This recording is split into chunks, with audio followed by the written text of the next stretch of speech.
Hello, my friends. So I am so excited to be a part of Sarah Scrapp's Back to School Hop. And she said for our subject, we can do any kind of back to school in any way. So that's kind of fun. I mean, usually you see these cute little tiny kindergartners and all that kind of stuff. But my youngest and her back to school activities are this is Ryan, and she is 18, and this is her dorm. And she's kind of like a super freshman. She actually started in January of last year. And when it was time to move into the freshman dorms this year, because she didn't do dorms last year, we lived close enough to the university that she commuted. They said, you are not a freshman, you have to be in the sophomore dorms. So it does kind of work out because the freshman dorms have no air conditioning and the sophomore dorms definitely do. So these are the pictures I'm going to use. This is when she first showed me her dorm, the way they have it set up when you go in, and then she separated out all the furniture, put her stuff in there, bedspread, clothes, all that kind of stuff, and that's what this photo is. So, kind of cute, kind of fun, kind of bittersweet, sad, but exciting for her. So I know I'm using this for my back to school photo.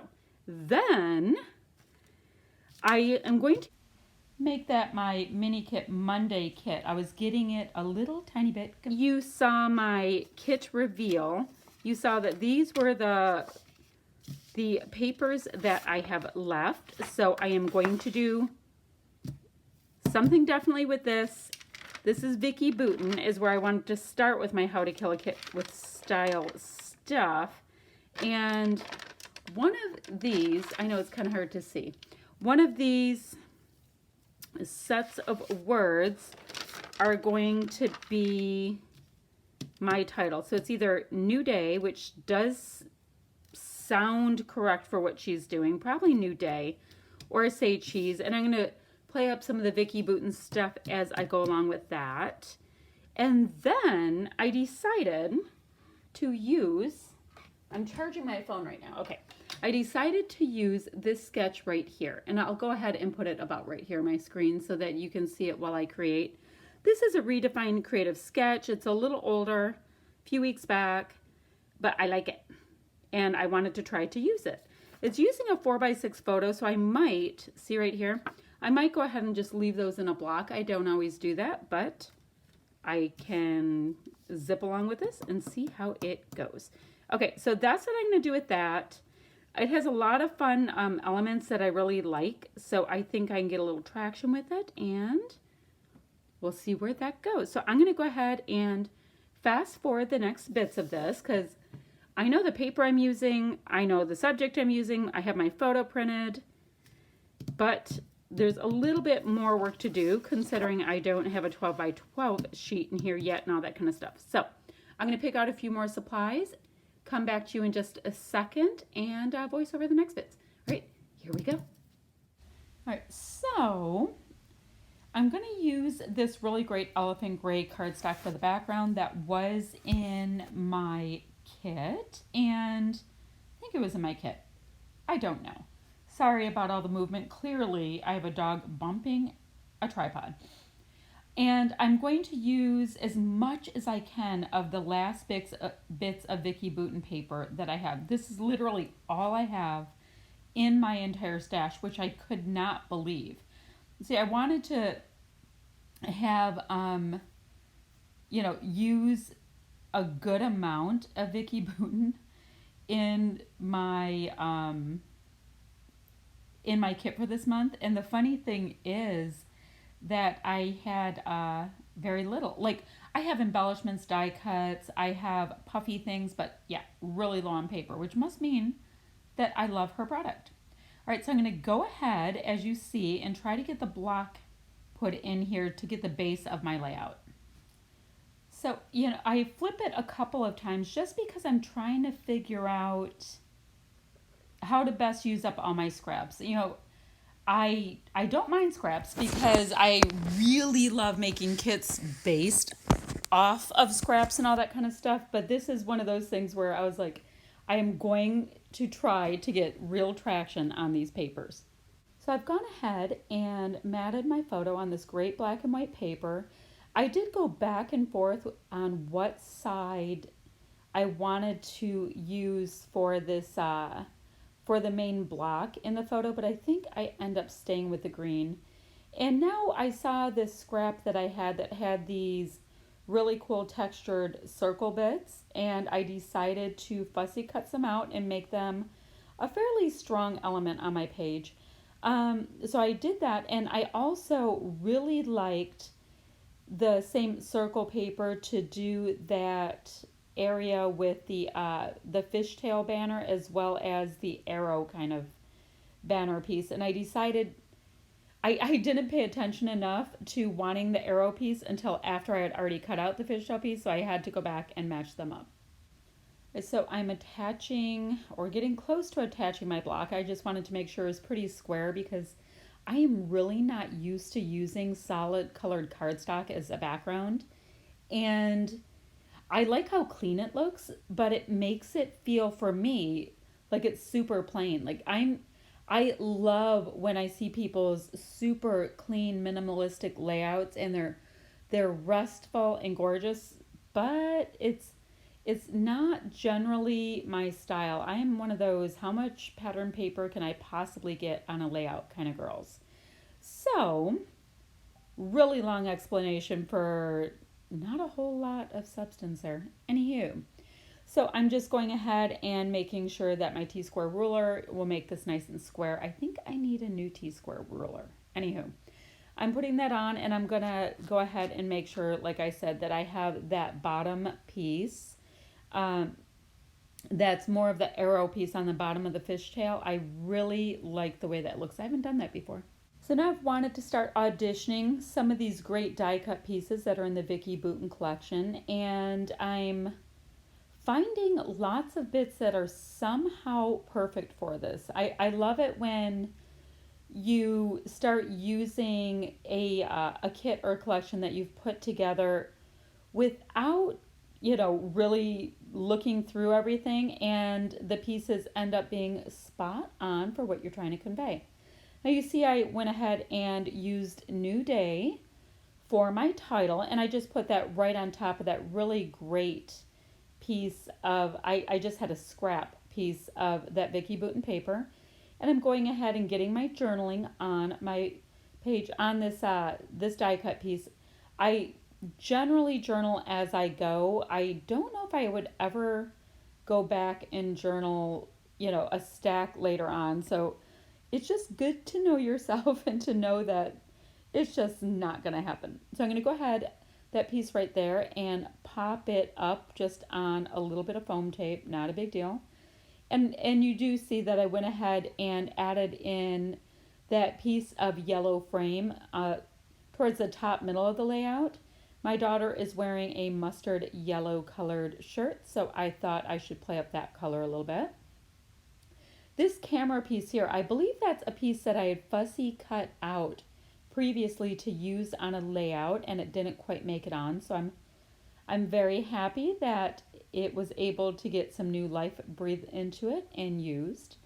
I'm trying to see if I can use this chipboard banner piece on this layout, and I don't believe these little fellas make it on. I very much like them, but they there's something that just was not going to work with them. I think I ended up using the die cut pieces in banner form instead. So hopefully soon enough they will make it onto a layout, but just not today. So see the die cut bright yellow piece, I was able to kind of put that underneath the other die cut and have it as a color element, but not such a bold part of the layout. I mean, the color yellow is quite bold, that mustard yellow, but yeah, it just ended up working just a little bit better for me. So I'm grabbing a few of these holographic little hearts. This Vicki Boutin collection that I have here has a lot of the holographic look, and I really like it. It's not like it's just quite silver. It picks up some of the other colors in the collection. Whatever you put on your page, it kind of seems like it will grab or mirror the other colors that are in your collection as well. I really enjoyed the holographic trend, but I'm sure we'll be on to a new trend soon enough. The chipboard piece I put up there, it says exists loudly. That is very much, uh, I guess, a good way to put my youngest daughter, Ryan. She is a DS Libero, and one of her roles on her team is that she is loud and encouraging and a little tiny bit spicy. And I don't think she's ever existed quietly in her life. So that really worked. Um, I'm using some liquid adhesive to get these pieces on to my layout. The Vicky Bouton products, like I mean, the those puffy stickers seem to stick, but the rest of her products are not super adhesive. I think that's an American Crafts thing. So they just like to have a little liquid adhesive to help them along. I have these chipboard stickers. I'm trying to see if there's any other sentiments that might work on this layout. And like I said, I was trying to play up some of the yellow because you see the gray inner shirt in the first picture on the left. And then the other picture of her has that really kind of a bold mustard yellow. So I do play that up quite a bit. This Vicky Bouton line has a lot of black in it, so I was enjoying using that as well. She has black in her one t-shirt. And I think her shorts that she's wearing on the right side might have a black print on them. They're white and they're flowy, but I think there's a black print on them. I don't know. So now I'm starting to look at the other elements that are in this kit that I'm using. I started like really concentrating on the Vicky Bouton product, and now I'm looking at these little shaker stickers by Chamel. They are a repeat purchase. I picked them up at Tuesday morning. And the colors of them are very distinct in them, and the products are really bold. So it's fun when I can find a way to make them work. And yeah, luckily enough, this kind of cool bricky red color shows up in the Vicky Bouton collection. Now these are illustrated faith epoxy hexagons, and I found a few of those that will work. Once again, really playing up that yellow color. I mean, it's in the Vicky Bouton collection, but it's not like the prominent color. So I always like when you can pull out from your product like certain colors and make it a reoccurring theme. Although it is actually rare if I only use a couple colors on a layout. I am definitely a lover of all things with multiple colors. Just kind of comes from having a bit of an art background. So I did find, I think these are Jelly Bean Soup, these epoxy hearts, they were in my kit. And I did pull out a few of those and sprinkled them in kind of a, you know, I guess, that visual triangle kind of thing around the page, letting you look back and forth. Now, these are Brad's by Love and Lemon. I also got those at Tuesday morning. And I really dig them, but I don't think they found a way to make it onto this page. They're pretty specific in color, a little more muted. And you see I'm looking at these puffy stickers by Vicky Bouton, seeing what works. And that one right there that says cheese, that is like an embossed puffy. So it's really kind of cool. It has like a double dimension on it, as well as almost like a little bit of a leatherette quality. It's kind of cool. So I was able to use up 3 of the Vicky Bouton puffy stickers. Now the crazy thing about those is somehow I ended up with 3 sheets of them. So you would think that I would have used up puffies by now, but yeah, I just kind of kept getting them in collections along the way. It just kind of kept happening. Okay, so I'm just going to use a little piece of this black, this black scrap in a place on the top. It really felt like I needed just a little bit more black on this layout, and that's how I decided to go about getting it. On a college layout, like something being a little scuffy and a little bit imperfect kind of works for me. All right, so on to the next bits. Let's see. I'm going to put links below for the other people that are involved in this hop. Go ahead and take a look. There's a really, really great creative group that's involved. And thank you very much, Sarah, for including me in your hop. This was a fantastic idea to kick off the back to school kind of time and all the stuff, all the different, I mean, there's cute little kids and older kids and all that kind of stuff. So there's lots of fun and different subject matter within the crop. If you want to be notified when I put another video up, go ahead and hit that little notification little bell dealio. That would be great. And oh, if you want to like and subscribe, I would really appreciate it. It lets YouTube know that you like what I'm up to. And oh, and if you want to leave comments, go ahead and put them down below. I love sitting down and chatting with my scrappy friends. You saw that I was tapping on my paper a little bit there, and that was just trying to flatten out my Nuvo drops. They were doing a bit of a curly cue at the top, and I needed them to calm down a little bit. So that's what I'm doing. I'm just trying to get them to cooperate. Showing you quickly a little bit closer of my layout. I hope you like it, and I will see you guys soon. Goodbye, friends.